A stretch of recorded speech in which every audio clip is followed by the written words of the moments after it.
Ladies and gentlemen, Abdullah here from Freedom for All. This video is about fear. Fear is a very common experience in the journey of life. Quite often, fear turns out to be true in our lives. Once Neville Goddard said, "Fear of loss brings loss into your world." I look at fear as a serious matter. It is not something we can fight in just a matter of seconds. However, here in this video, I would try to explain a couple of stages that can possibly help when it comes to deal with fear. The initial stage is to accept the truth that can set a person free. The truth I am talking about is present moment has no fear. This present moment is not a moment in time. We cannot measure the present moment by time. It is the moment of now, the everlasting presence of awareness.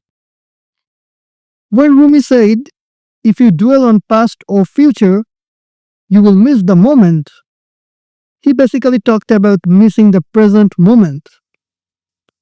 We dwell on past because of having difficulties to forgive.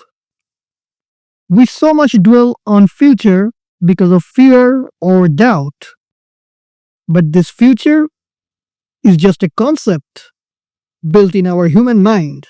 It is not the reality.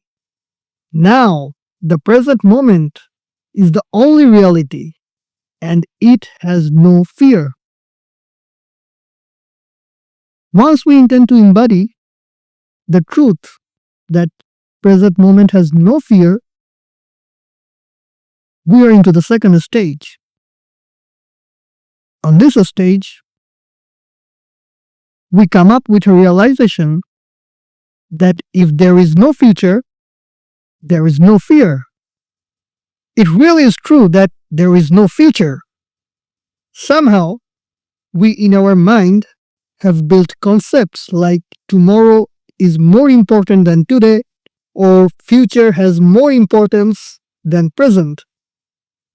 But it isn't correct from the spiritual angle, because the future is nothing but an idea of what we are yet to experience. So it is not as real as the present, although it seems pretty real in our naked eyes. On the second stage, we realize that there is no future. Once we start to accept that, we can start to realize on the third stage that our human versions live within awareness. There is a saying that God consciousness is within self, but a more correct way to say it is the self is within God consciousness.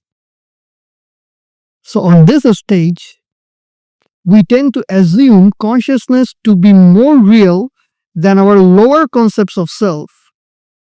As a result, we start to spend more time with infinite consciousness on this stage.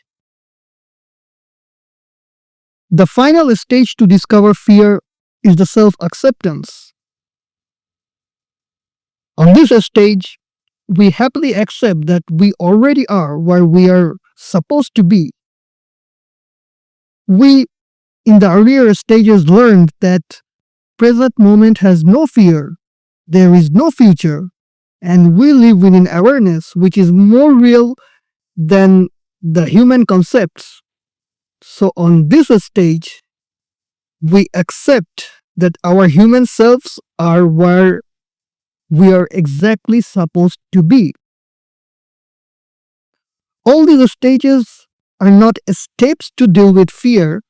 These are rather stages we face simultaneously in the journey of conscious manifestation. Despite knowing all these stages, we can have fear. but there is nothing to battle it out, or there is nothing to resist fear. The best thing is to face fear and observe fear.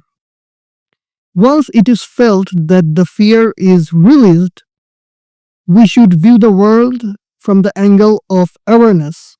After all, awareness is the only reality, which brings me to the first principle Neville Goddard talked about, and that is to be still and turn to infinite awareness. Let me know how you see fear and how you treat it. Many people say fear is false evidences appearing real, but I won't say fear is a false thing. If we consider the pleasant parts of our journey to be true, then unpleasant ones are true as well. So instead of calling it false evidences appearing real, I would rather call fear factual evidences appearing reflected.